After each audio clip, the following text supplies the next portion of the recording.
Okay, we're going to go ahead and get started. I hope you all can hear and see. And if you have any problem, please let us know. Over the week, I received some more homework and also some questions. And one student sent an audio file. That means he recorded his voice reading his homework and somehow sent the link. So we got to listen to him. Only one student did that. And I want to say that it was very interesting for me to hear the quality of the English that the student was speaking. I found myself wondering if this student had ever been to America, because his speech was very fluent and sounded very good, but it was somewhat unintelligible, which means I could not understand him at first. I listened to his file 3 or 4 times before I read the text file, and each time I understood more. By the end, after I listened 3 or 4 times, I could understand almost everything. And when I then listened and read together, I understood perfectly. So it is interesting. This student's English was very advanced, but his pronunciation was somewhat hard to understand. I think if he came here and lived for a few months, he would improve drastically. So, very interesting.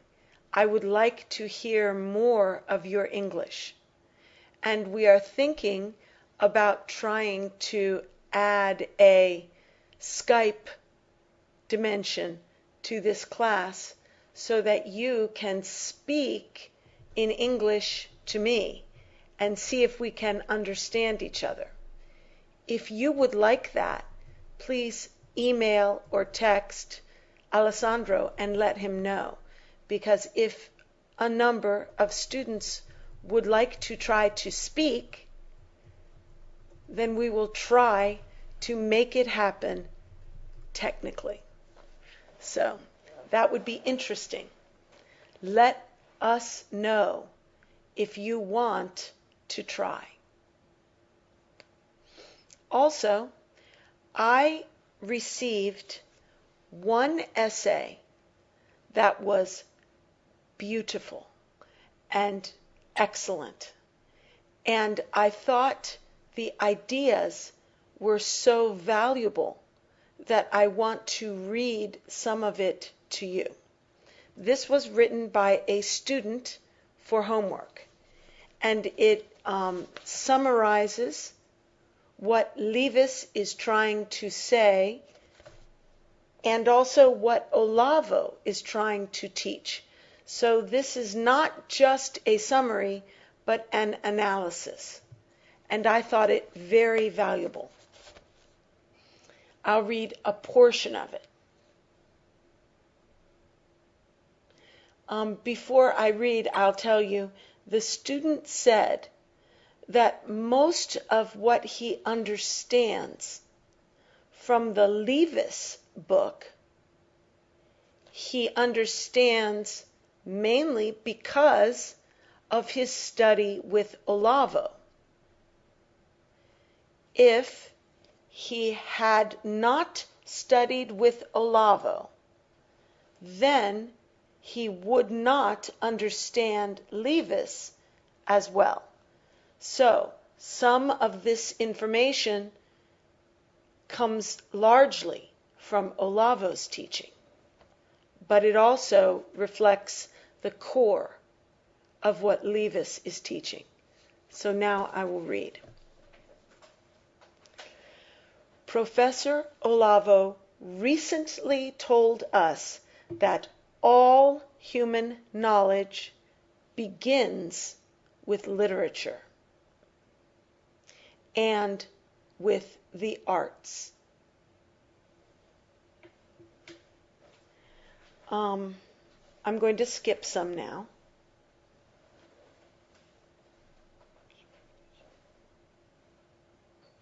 Okay, and this is so because without language and communication, oral and written, and without the ability to read in a profound and sensitive mode, the decisive texts of humanity, of civilization, in literature, philosophy, and religion, without reading those, you cannot participate in the human experience. Or, to be more precise, you cannot articulate in an intelligent way the human experience.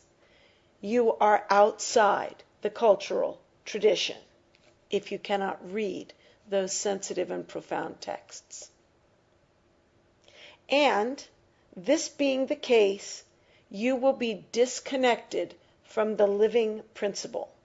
You will not be capable of attaining to or understanding the meaning of human experience, i.e., you will not be able to perceive means to understand, and express the mystery of life, the mystery of the theophonic nature of reality. So without reading the sensitive philosophical texts and literature of a language, you will not be able to understand or articulate the deep mysteries of life. I guess that is what Levis is trying to tell us, that the acquisition of a complex, rich, and sensitive intelligence and perception, capable of illuminating the mystery of the human experience in life and in existence, is only possible through literature, through the intimate relation with the great works of mankind, works made of a subtle and delicate perception and insight that, in a certain amount and certain way, go beyond the material world, unveiling the true nature of the universe. I thought that was beautiful, and I thought it captured the core of what Levis is trying to teach, that language and the study of language is the key discipline to unlocking the mysteries of all other disciplines, scientific, philosophic, theological, all types of human experience. So, very beautiful, very well done. We also have a few questions. Let's see. Okay.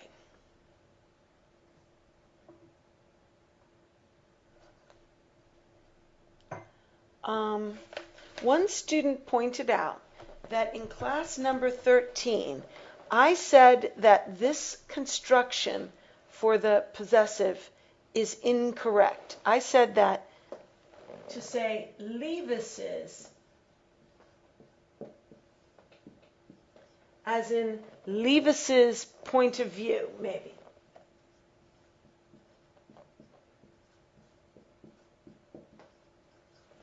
Levis's is possessive. Levis's point of view. The student suggests that this is actually correct. And apparently I said that this would be correct. Levis's. It's pronounced Levis's, and it is written Levis's this way. Someone told the student that either way is correct. Language changes. This used to be the only correct way. However, I believe I have seen this fairly frequently. So I have to agree with the student that this can be a correct construction. And this is becoming more common as time goes by. It used to be informal. It is becoming more accepted. So I think that is true, that this is a correct construction for possessive. And this also is, because this is becoming more archaic. This is becoming more common. So I agree with the student. Another question. Someone says, do you know if there are any people who currently work with judgment and analysis? I am curious to use the technique to analyze other kinds of art, such as ballet.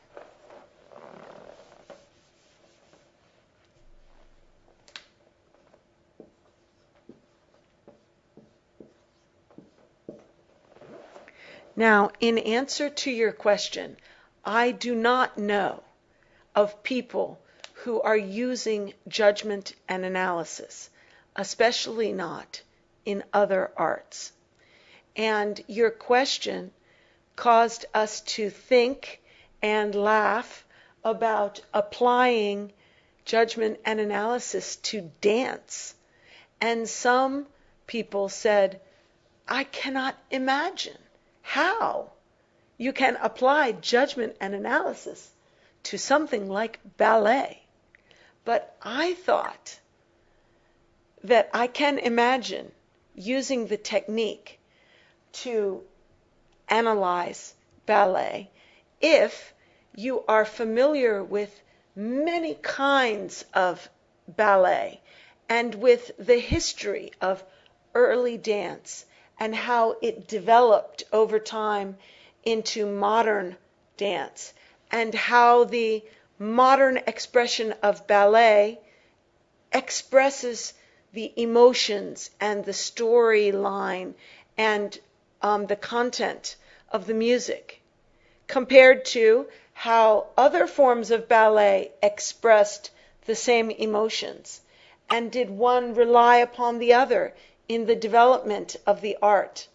I can imagine analyzing a form of art like ballet using judgment and analysis. I would think that this technique could be adapted to almost any art form if you have access to a broad range of examples of the art and to a long tradition of development in the art. So I think it's possible.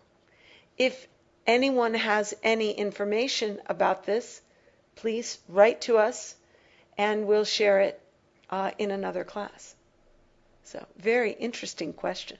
I like that question. Let's see if, here's another question. This student said that he has begun to copy great literature. And he came across a couple of phrases that he wasn't sure about, and he had some questions. It is a very good thing to copy great literature. You will come across phrases and then ask me, and you'll learn more and more. It's a wonderful exercise, and I recommend that everybody copy something every week. I recommend that highly. This student is copying from a short story by James Joyce called The Dead, and it's from a book called Dubliners. So the first line said, Lily, the caretaker's daughter, was literally run off her feet.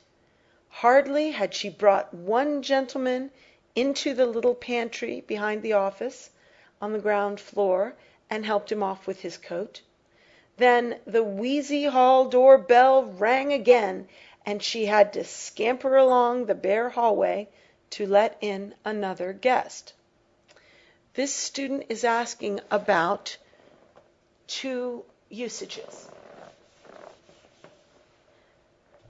Lily, the caretaker's daughter, was literally run off her feet. Literally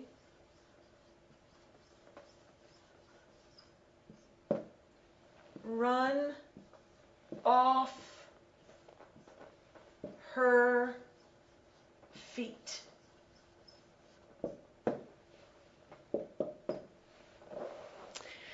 The phrase run off her feet, the student was aware, meant that she had to work very hard. She was very busy. Very busy.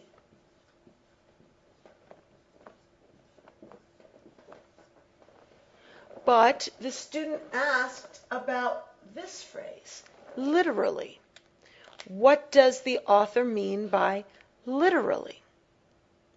Now, usually the word literally means in actual fact. It means I am not speaking figuratively. I am speaking literally. I'm speaking about something which actually is. However, in this case, literally is modifying a figurative expression. So the literal meaning of literally cannot apply. The literal meaning of literally would mean she was running so hard that she fell down. Run off her feet. She slipped and fell, feet up, body down. That would usually be the literal meaning of run off her feet. Because literally usually means in actual fact, not metaphorically, not figuratively, but actual. But literally has a second meaning. It simply means very much. It means enhanced. It's a word that strengthens what follows. So she was literally run off her feet means she was very, very busy. She was not only very busy, she was extremely very busy. It has a connotation of meaning actually, but in this case, the actually does not change the figurative nature of the phrase run off her feet. It simply intensifies the figurative meaning. So that's kind of a fine point. So it's a very good question. There was one other question the same student had. The phrase, that was a good 30 years ago if it was a day. I'm going to write that up.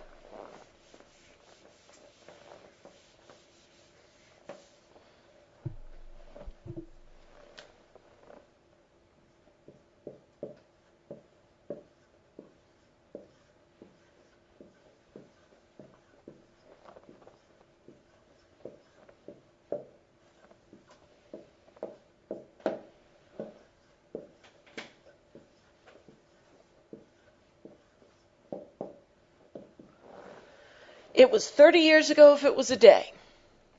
Now, the student thinks that should say, one moment, please. Let me just turn that off. I should have turned it down earlier.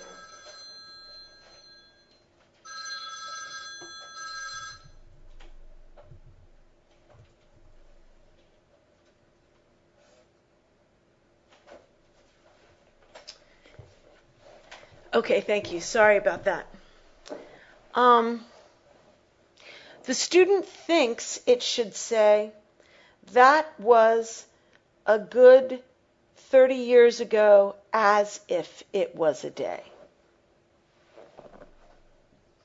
As if it was a day. It was 30 years ago as if it was a day. Now, I have to say that in English, for me, this phrase doesn't mean anything. I don't understand what the student thinks it ought to mean. But it was 30 years ago if it was a day is very clear to me. This construction is used pretty often. I'll give you some more examples. She must be 80 years old if she's a day.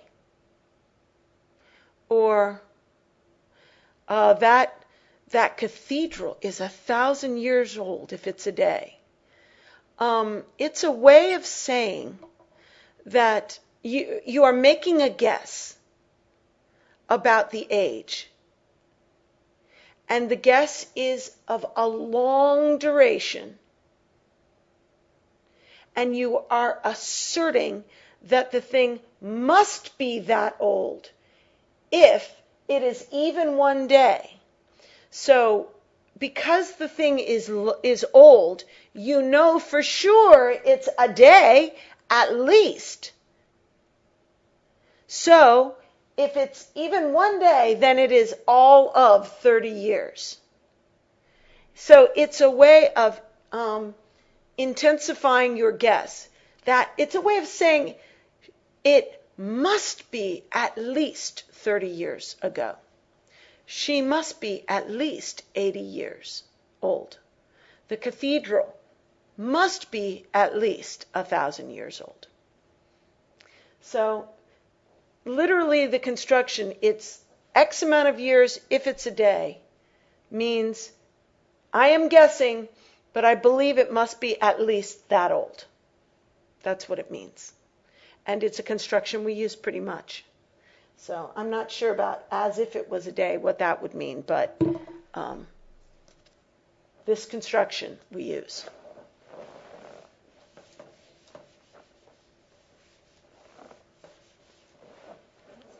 Okay, I think that's it of the questions. So, let us go back to the book. Now, when I was preparing, I was remembering where we left off last week. And we were talking about the idea that to be objective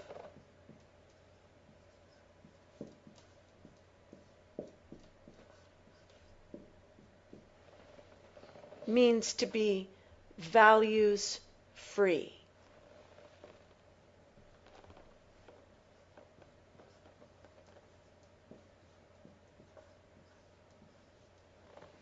Values free means you have no values.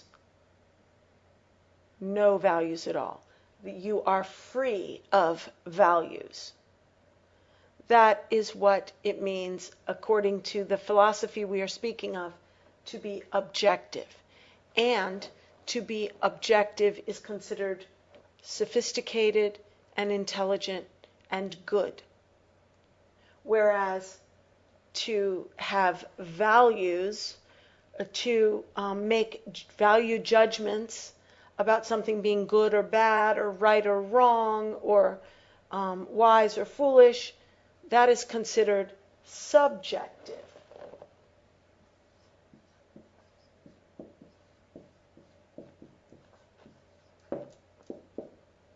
Which is also thought to be emotional.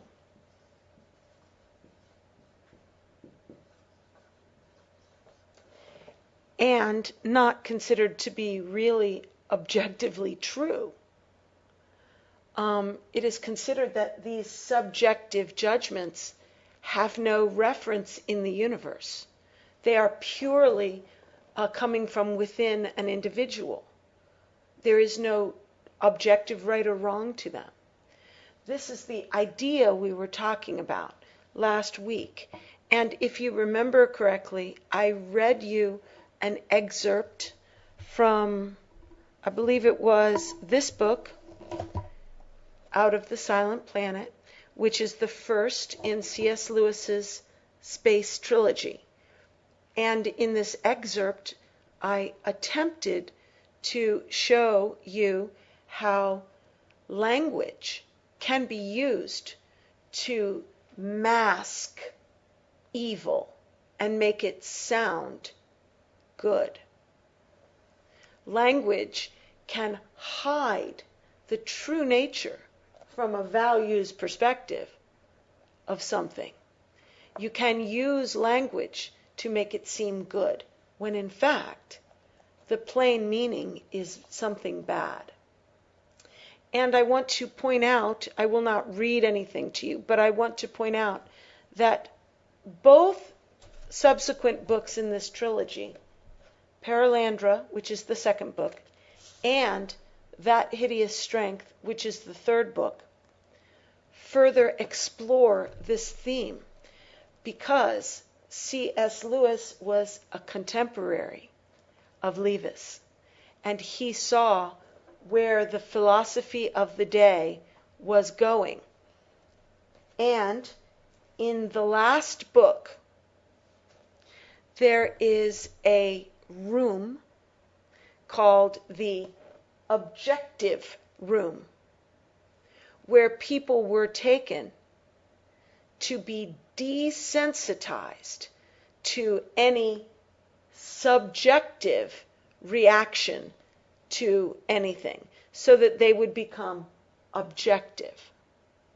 And what was done in that room was people were forced to do disgusting, evil things so that they would be desensitized. And it was very obvious the kinds of things that were being X'd out, that were being removed from a person's conscience. They were all things that were evil, and people were being encouraged to do evil in the name of objectivity. So,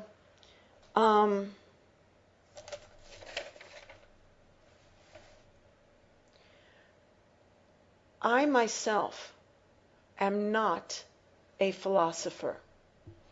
I am not an expert, as Olavo is. And I have to say, it is possible that some of you are much more sophisticated than I in matters of philosophy. However, and if you have something to add to what I am saying, please send it, type it out, send it to Alessandro, and you can contribute to this conversation. But it seems to me that this idea that to be objective is to be values-free is a fallacy. And Levis is pointing out this as an inconsistency in Andreski's thought, a fallacy.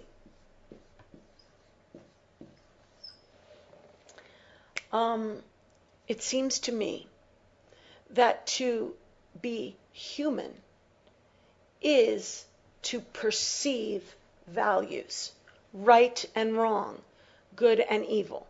in the material world where there is no rationality, there are not values. When a star moves in its orbit, a planet in its orbit about a star, that is not good or bad. When a landslide falls down a mountain, that is not evil or good. When rain falls down and steam rises up, it is not evil or good. These are facts of science. They follow physical laws. They are values free. But when you add the dimension of rationality and the human spirit, you add the perception of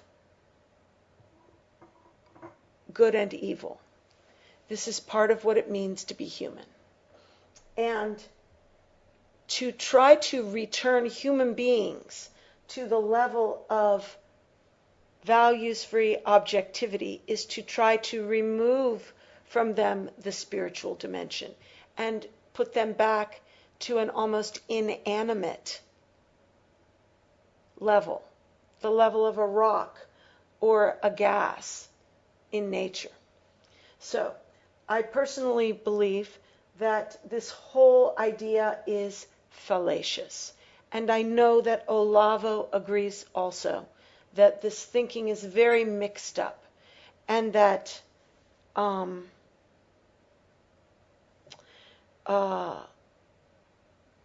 when we perceive an action, we also perceive its value. So, let us continue.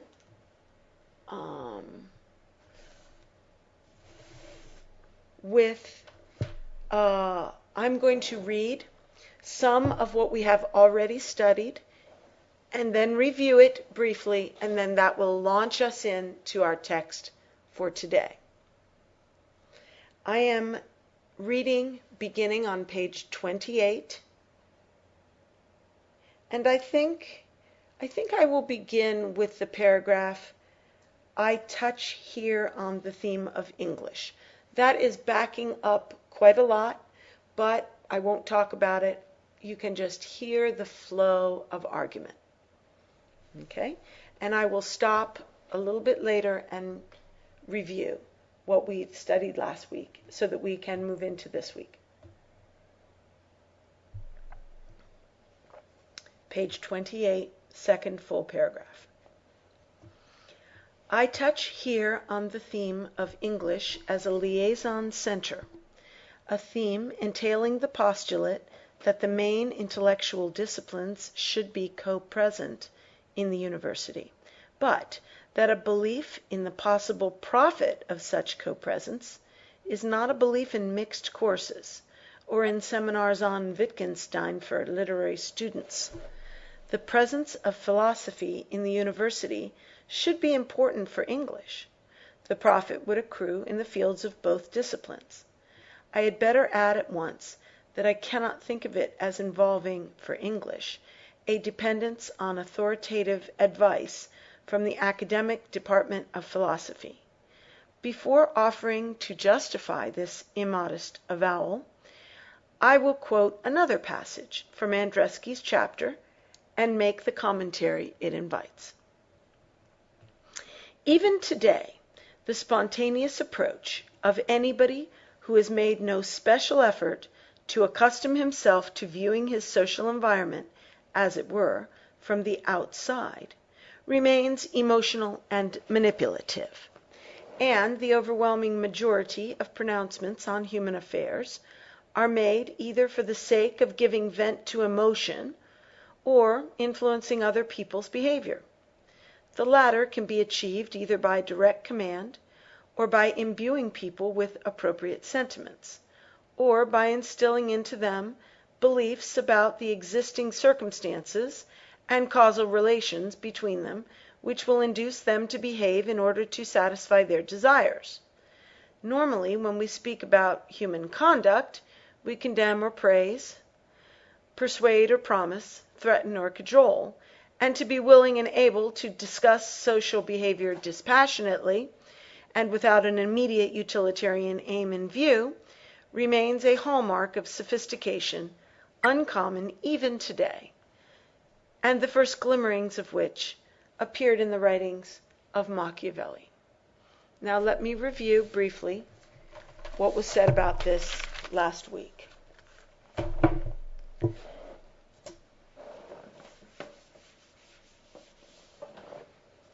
Okay, first off, he was saying that from a sociological perspective,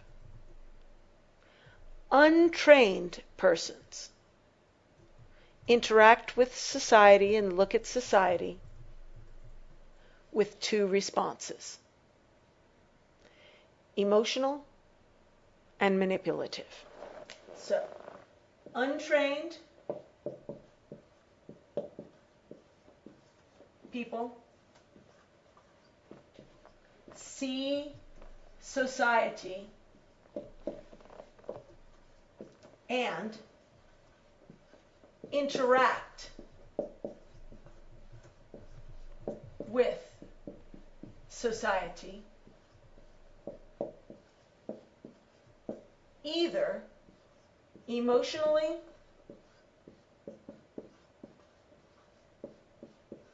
or manipulatively.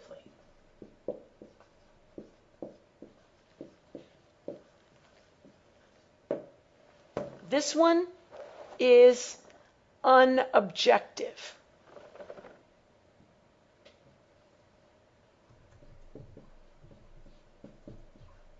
And therefore bad. And this one is also unobjective, but it is bad intrinsically. I know this word has a Latin root, so you all know it means to handle. However, in English, it has a negative connotation. It means to handle for personal gain in an illicit way, selfishly, cynically, to handle people or something in a way that is not for their good, but only for me. So this is intrinsically bad. The motive is selfish, self-serving. And in this case, emotionally would not be considered bad, but in this context, it is considered unobjective and bad. The ideal that is put forth is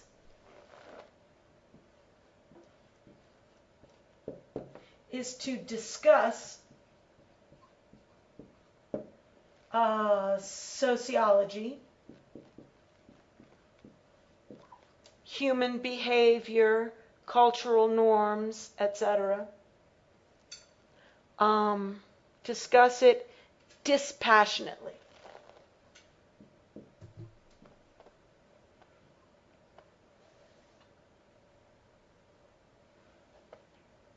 Sorry, I ran out of space there. To discuss it dispassionately, which means not emotionally, and also without a self-serving agenda, which would be this: without a self-serving agenda or motive. Without a self-serving agenda. So the ideal is to discuss human behavior, cultures, norms, unemotionally and non-manipulatively. And the final thing is, he says the first glimmerings of this ideal attitude come from Machiavelli. I find that incredible. I'm not sure what he's referring to, but Machiavelli is known for cynical use of power and deceit and deception clearly a self-serving agenda. So I find it preposterous and absurd that Andreski would point to Machiavelli as the ideal of objectivity, except insofar as to be objective can mean to be evil and to have no moral constraint. Certainly, Machiavellian politics are utilitarian. They have no moral restraint. So, this is what we discussed last week. So, let us continue right now. Beginning on the bottom of page 28. I'm going to read probably most of the paragraph. The positive criterion, or standard, Andreski appeals to here is represented by the word dispassionately, and the limiting weakness of his thought appears in the way he sets about intimating what he means by the term. He doesn't, as a matter of fact, positively define its force. He merely adduces, to set over against it, various modes of treatment that we are to see as coming under emotional manipulation. Manipulation, of course, is pejorative. And so is emotional here, where it is used very much in the spirit of Professor Plum's adverb in this sentence from The Death of the Past. Quote, "Another refuge in a never-never land of the past is F.R. Levis, whose picture of 19th century England is totally unrealistic, as it must be emotionally satisfying. But imbuing people with appropriate sentiments and instilling into them beliefs about existing circumstances and causal relations between them in order to influence their behavior don't necessarily answer to Andreski's pejorative intention. Everything depends on the mode, the purpose, and the spirit of the influencing. He is thinking of influence where these are to be condemned. His description, in the passage I quote earlier, of his own expository and critical work as exhortation, makes it plain that he aims at exerting influence, and that a sense of the need to exert it is a main element in the drive behind his writing. It is difficult, he says, to envisage how any standards whatsoever can contrive to exist without some people taking upon themselves the task of affirming them and preaching against vice." Okay, that's a long paragraph. It is not a very difficult paragraph, I don't think. But let us take it apart and make sure we understand what is being said.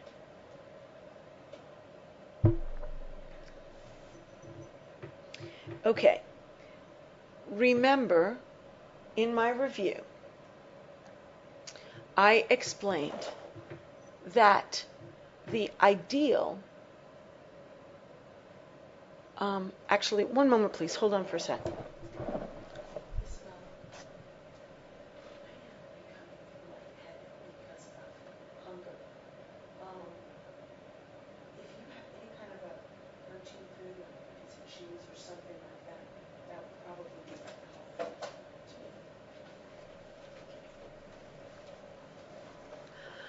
Okay. The ideal is objectivity.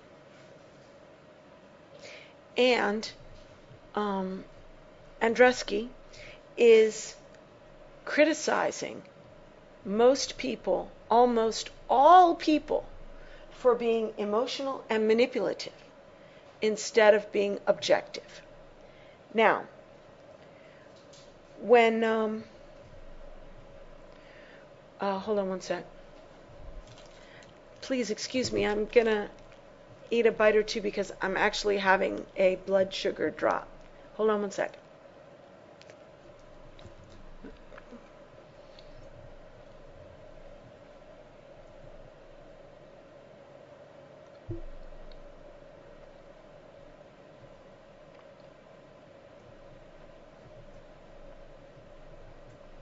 Okay.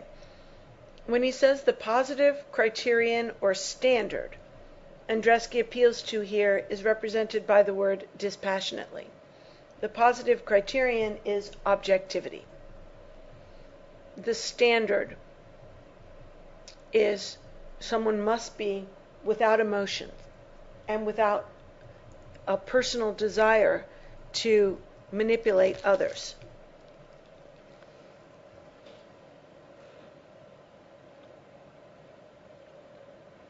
If a person does not live up to this standard, this criterion, he is criticized for being something bad.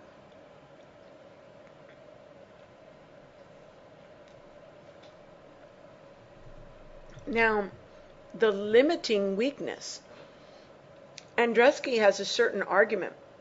His argument being, you must be objective. It's bad to be manipulative and emotional. However, this argument is limited. It is held within strict boundaries and not allowed to expand by one problem. The problem is in the way he sets about intimating what he means by the term dispassionate. Now, to intimate means to tell indirectly, not explicitly. So to get it across. Hold on, I thought I had some notes here, but I don't.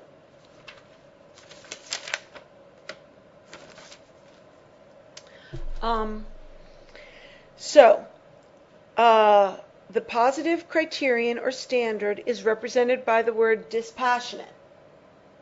But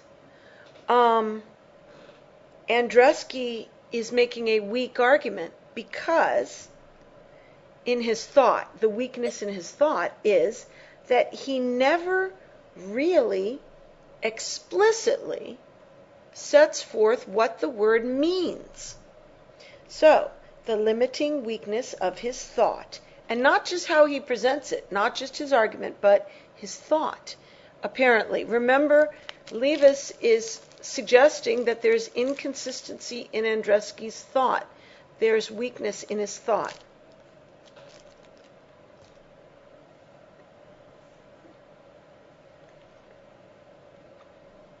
So we can see this weakness, the limiting weakness, in the way he sets about expressing what he means by the term. Sets about.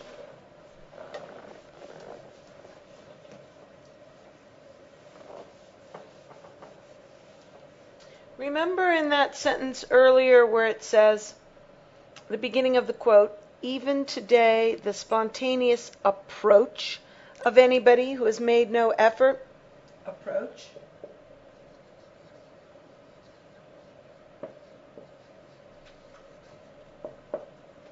sets about relates to this idea of someone's approach.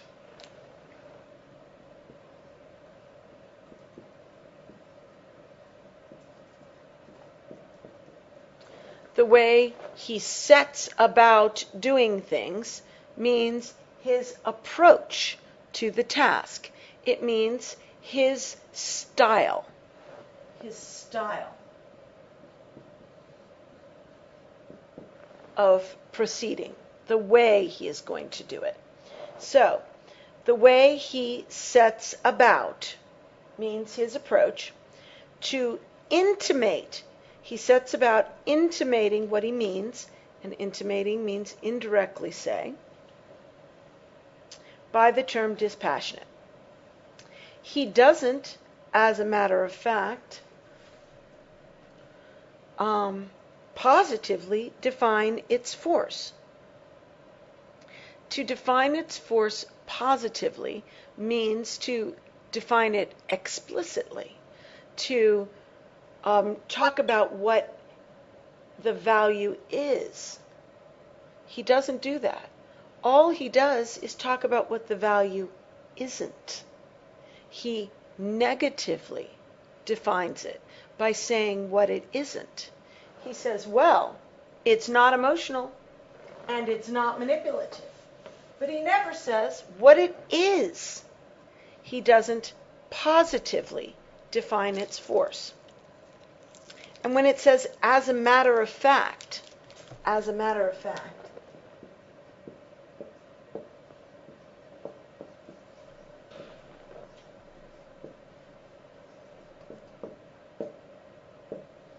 usually we use this phrase when something is sort of surprising, something you wouldn't really expect. Like I might say, as a matter of fact, I need to eat a snack today. It's kind of surprising. So when it says he doesn't, as a matter of fact, define it at all, he's saying he doesn't define it positively. He's saying, wow, this is a weakness. This is an omission. This is something kind of strange. You would think he would have told us what dispassionately is. What is the positive value in it, rather than just saying what it isn't. He doesn't, as a matter of fact, positively define his force. He merely adduces, to set over and against it, various modes of treatment that we are to see as coming under emotional manipulation. He doesn't, as a matter of fact, positively define it. He merely means it's a shortfall. He hasn't quite gone very far. He only says this, and it falls short. That's what merely means. So we have the, as a matter of fact, how surprising. He didn't positively define this. He merely negatively adduced to set over and against it various modes and treatments that we are to see as emotional. Now, adduce means to bring forth as evidence. So he only merely brought forth these things it isn't as evidence of how good dispassionate attitude is. It's really not true that something is good just because other things are bad. So, he adduces, brings forth as evidence. To set over and against it means for comparison. But not just comparison, actually to almost place on top of it. To set over and against it. So, it means for comparison. Various modes of treatment that we are to see as coming under emotional manipulation.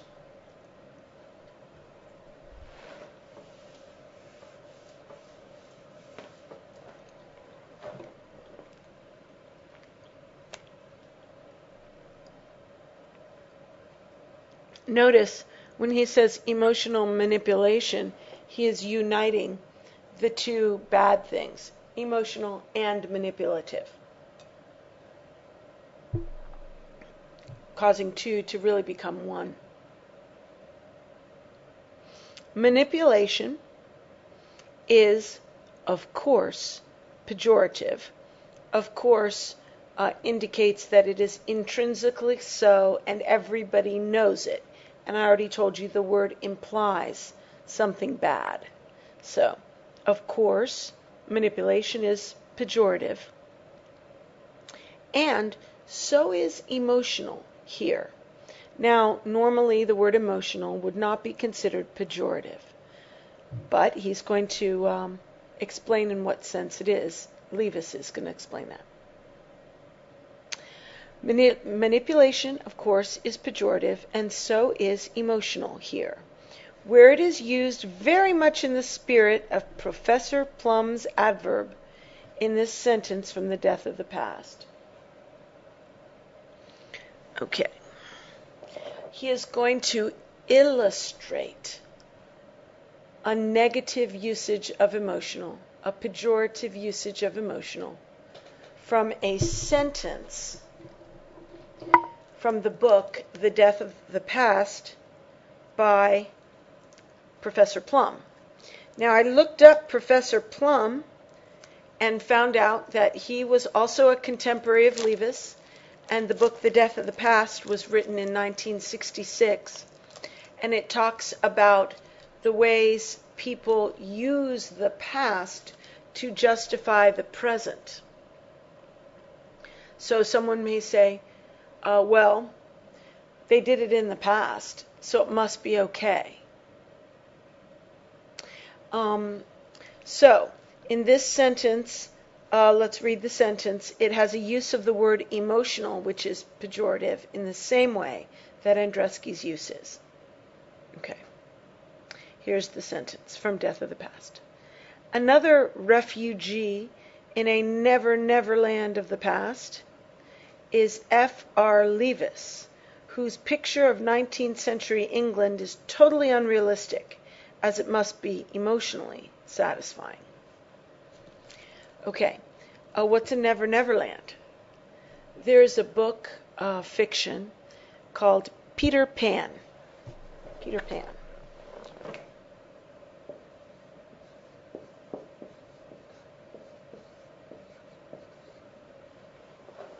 It's classic literature, children's literature.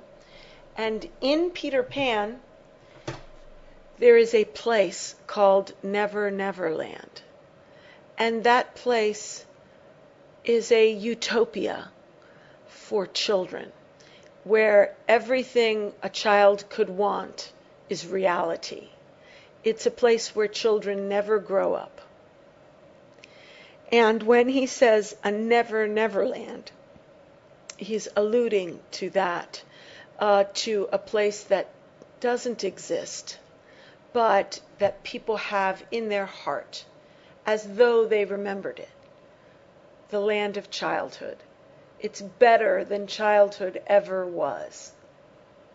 And so he is suggesting that Levis is remembering a time that never was.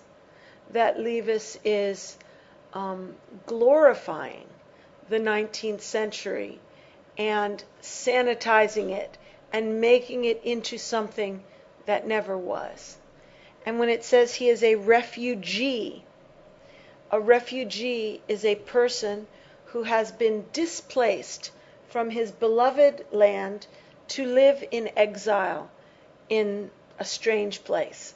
And his heart is always in his homeland. And so if Levis is a refugee from the past, from a Neverland of the past, it's saying that Levis is someone who is in love with a past that never happened, that was not true.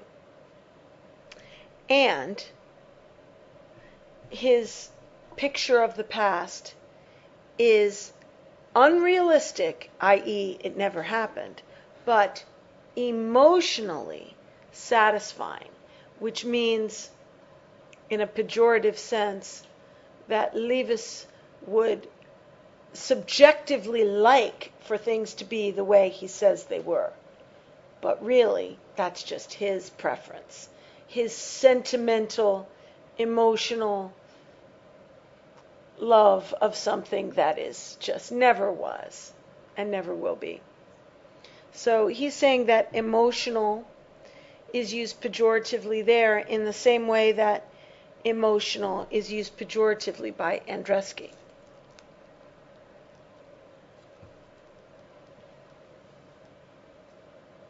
as though to be emotional would be to be weak and foolish.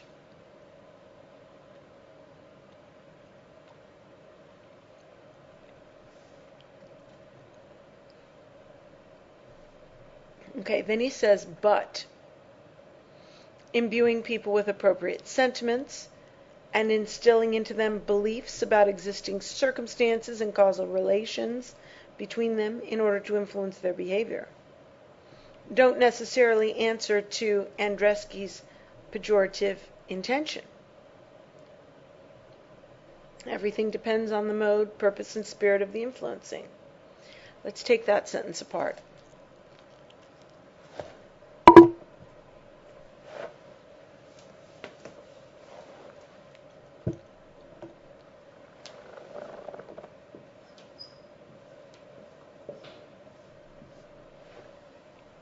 But what was he just saying? And what he will say will be a contradiction.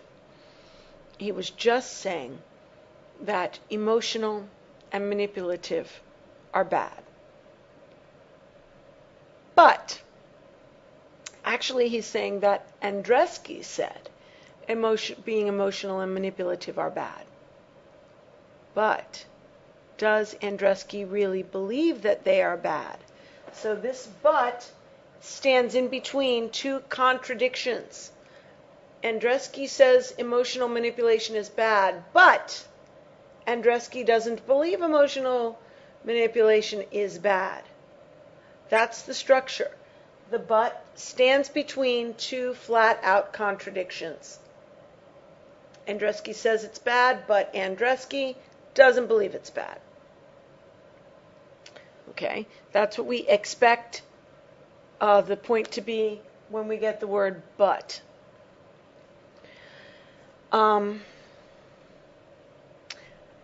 But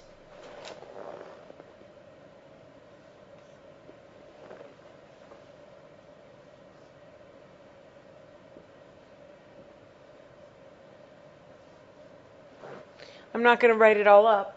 This is an extended quote from what we just read. Imbuing people with appropriate sentiments goes in here. And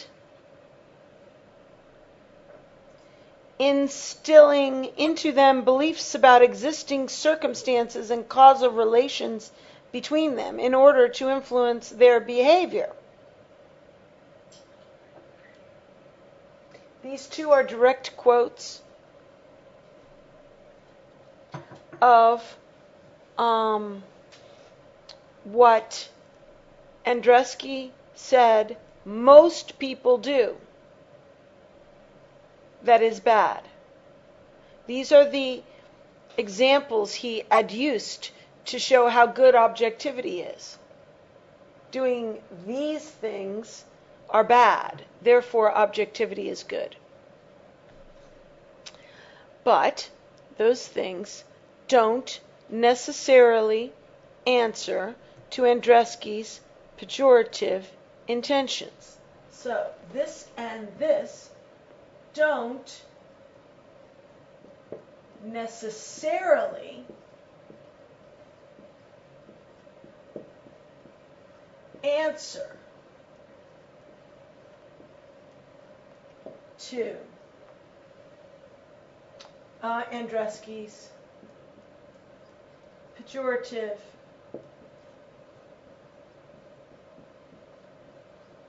intention.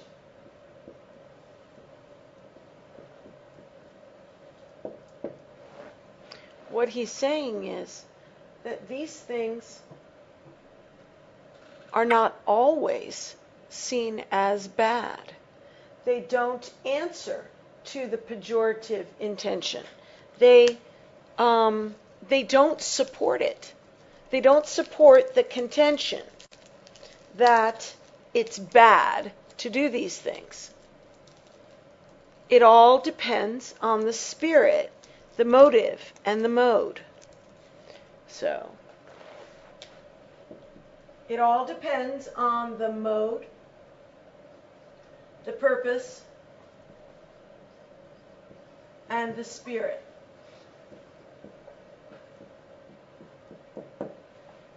of the influencing.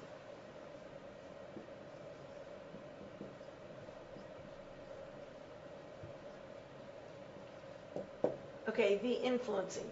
These things are influencing people. Do they answer to the pejorative intention? In other words, are they always bad? Are they always pejorative? No, not necessarily. Necessarily means it isn't necessary, it isn't always true. Okay? Not necessarily. We can just say that much, not necessarily. And then we say, it depends. I didn't write that down, but not necessarily and it depends go together. Not necessarily. It depends. What does it depend on? The mode, meaning how you influence people. The purpose, meaning why you influence people. What is your intention? And the spirit, which is sort of more of an intention in a broader sense. That's a very broad word, the spirit of it. That's the feel of the influencing. Okay? So,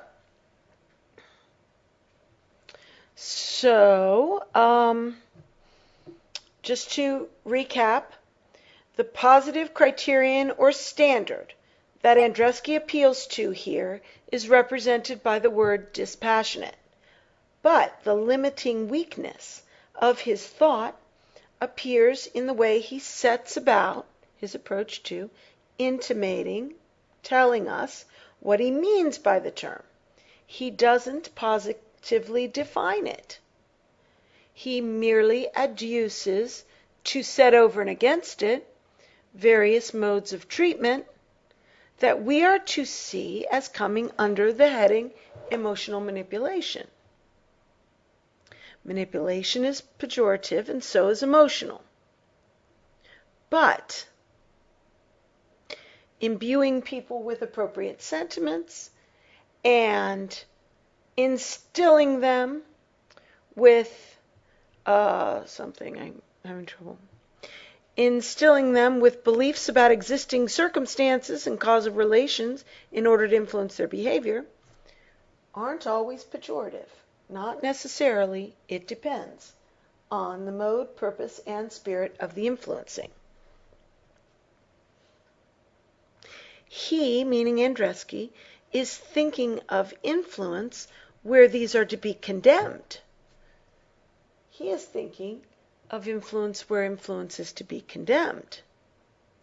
His description in the passage I quoted earlier of his own expository and critical work as exhortation makes it plain that he, Andreski, aims at exerting influence, and that a sense of the need to exert it is a main element in the drive behind his writing.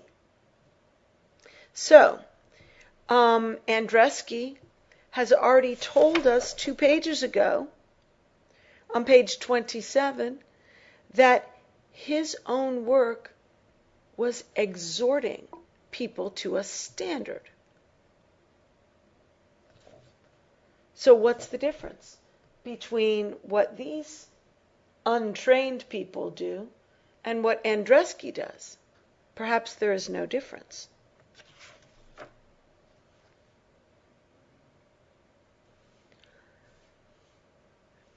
So he aims at exerting influence. And a sense of the need to exert it is the main element in the drive behind his writing. What does it mean to have drive behind your writing? Drive is motive force, oomph, sense of urgency, gives a drive, a push to his writing. So his motive of exerting influence is his main objective in his writing. It is difficult, he says, to envisage how any standards whatsoever can contrive to exist without some people taking upon themselves the task of affirming them and preaching against vice. This is another direct quote from Andreski, which we've studied earlier, in which he says that standards are necessary. And for standards, you could insert the word values. Values are necessary. And somebody has to take on himself the task of affirming them and preaching against the reverse. So, again, we are faced with the inconsistency in Andreski's thought. His basic bedrock assumption is that objectivity is the ideal and objectivity is values free. This is his bedrock assumption. However, he cannot sustain it because he cannot live in a world and function in an academic milieu where there are no standards. For standards read values. And he himself is preaching in order to instill these standards into those around him. So, perhaps he has not reflected deeply enough to see that his behavior is inconsistent with his philosophy. I think that's what Levis thinks, that he simply hasn't thought deeply enough. But there's the inconsistency. The next paragraph goes on. This avowal seems to me a highly valuable testimony, though I doubt whether Andreski himself realizes to the full its value and importance.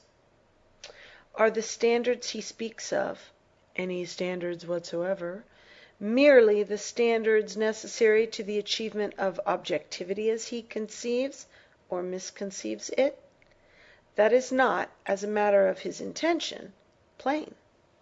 But the intention itself could have no better than a very partial clarity without a better understanding of the nature of standards than we can credit Andreski with.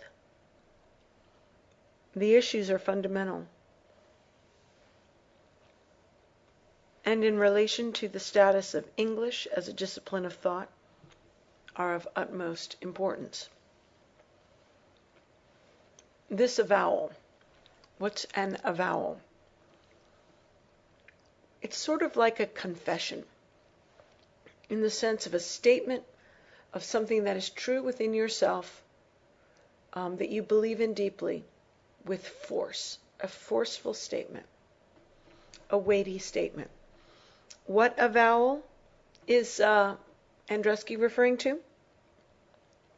I think he's referring to the quote that it is difficult to envisage how any standards whatsoever can contrive to exist without some people taking upon themselves the task of affirming them and preaching against vice. He is asserting that standards are valuable and they must be upheld, and that somebody needs to support them through preaching. This statement of his understanding of reality obviously flies in the face of his philosophy, but it is a valuable testimony. It's a testimony in that it comes from within him. These ideas of objectivity and the value of it are coming from philosophers outside himself, and he's taking them on.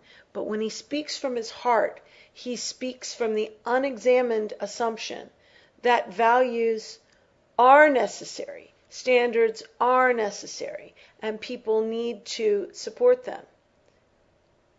That is his native language, no matter what his brain is thinking on the surface. So it is a valuable testimony because it shows the truth of what he really thinks, even though he explicitly states that he thinks the reverse. So he says, this avowal seems to me a highly valuable testimony, probably for its truth value as well as what it reveals about Andreski. Though I doubt whether Andreski himself realizes to the full its value and importance. So he is crediting Andreski with saying something that is profoundly true and that needs to be said, but he is saying that Andreski himself doesn't understand the full importance of the statement.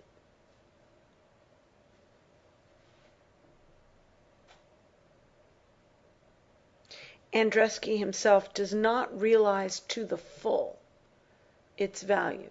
Andreski only realizes the surface value, but he doesn't understand how it shows his own contradictions and how it undermines and invalidates the philosophy of these people who talk about objectivity. So he doesn't get it to the full, which means fully. He only gets a little bit of it. Are the standards he speaks of, any standards whatsoever, merely the standards necessary to the achievement of objectivity, as he conceives or misconceives it? Andreski was saying that objectivity was the goal, objectivity being values-free. And yet he says we must maintain standards. Well, Levis is saying, what standards is he talking about? Is he talking about the standards that lead to objectivity? No, probably not. Objectivity as he conceives of it or misconceives. He says conceives of it in its literal meaning, as Andreski mentally views objectivity as a concept. When he says or misconceives, he is saying Andreski is wrong and cannot see the impossibility of objectivity as a concept. Olavo talks about how it crumbles as soon as you try to make someone be objective, you yourself are being unobjective. So it is not possible to be values-free. So this construct that Andreski conceives of is misconceived. It's wrong. It falls apart when examined. So that's why he says, which he conceives of or misconceives, because he's obviously making a big mistake. That is not, as a matter of his intention, plain. Okay, what is not? That the standards he's speaking of are the standards necessary to achieve objectivity. That is not plain. That is not, as regards his intentions, plain. But the intention itself could have no better than a very partial clarity without a better understanding of the nature of standards than we can credit Andreski with. Okay. All right. Andreski has an intention. The intention is to support certain standards, which he believes are self-evident, so he doesn't list them. It's his intention to support them by means of preaching them and preaching against their opposites. However, what is not clear is what those standards are. We cannot assume that Andreski even knows. We cannot credit him with the understanding of what he himself is talking about. And even his intention of upholding these standards can have only partial clarity, can only be so clear without a very explicit understanding of what standards he's talking about. In other words, this omission, this failure to define even for himself explicitly what he is talking about is a very grave weakness in Andreski's thought and in his argument. There can be no clarity without definition of these terms. The issues are fundamental. Issues refers to the standards. What are they? And what are we talking about? What standards are we talking about? That issue, these issues, these standards are fundamental. And in relation to the status of English as a discipline of thought, they are of the utmost importance.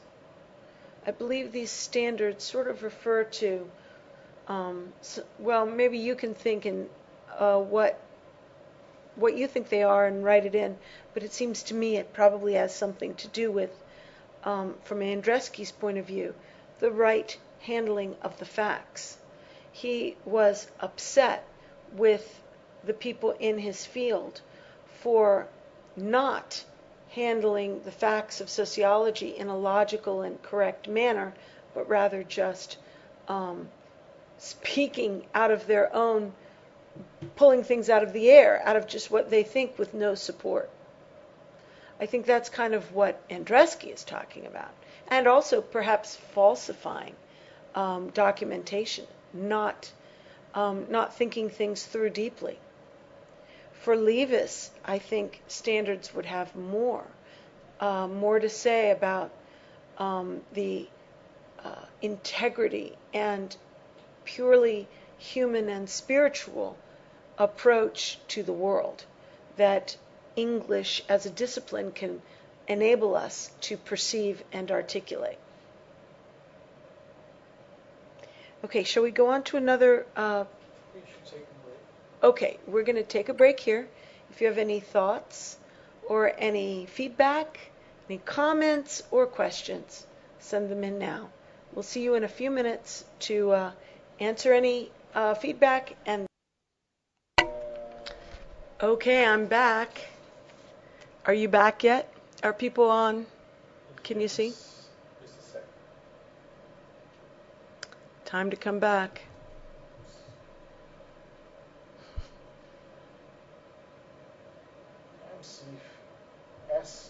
Can you ask them if they are? Yeah, Can- they're here. Can you hear? It's funny to me. I have a mental picture of you as though it was an American house where the family is watching television. And then the commercial comes on and everybody goes away to the refrigerator to get a drink, to the bathroom, to do something. And then when the commercial break is over, they all come back. That's what I imagine you all are doing. But anyway, we did have some communication. And there is a couple of people sent in their homework. And one is in Portuguese and Alessandro is translating. But there was one here that I wanted to share a little bit with you, because I think this student has a great idea and some good experience to share. He says, first he mentions something about homeschooling, and that's also a topic very interesting to me. But then he goes on to say that this class is helping him in his reading of Portuguese, because he is applying the procedures that I do with Levis to his books in Portuguese. For example, he does this: find the core of the sentence, identify extra material, find the gist, and then go back and examine the extra material, then put it all together. And he says his reading of complicated texts in Portuguese is improving very much. He also makes a suggestion. Hold on. Well, he says to write in English is the hardest thing for him. And to that I say, I think you should do some copying. But let me give you a suggestion.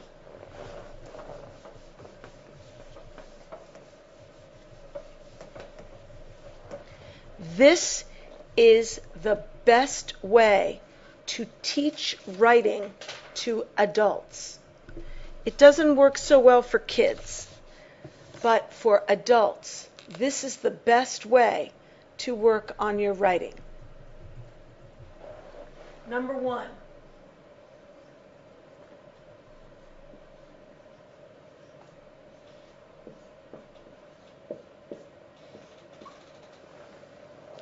Read a text. Number 2,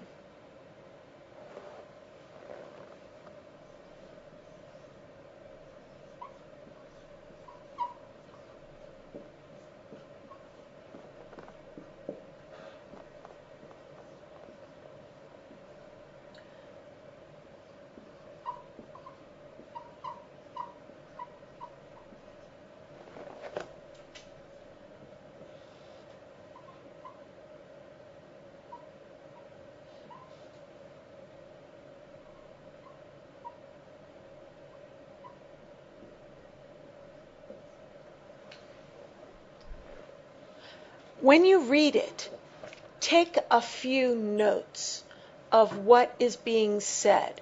Just 3 words per idea. 2 or 3 words, 4 words, just to jog your memory of the concept.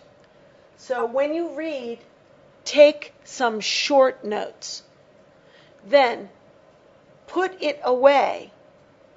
Take out paper and rewrite the text in your own words from your notes, and see how well you can express what the original text said.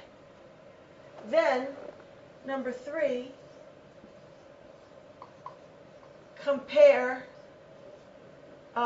your work with the original.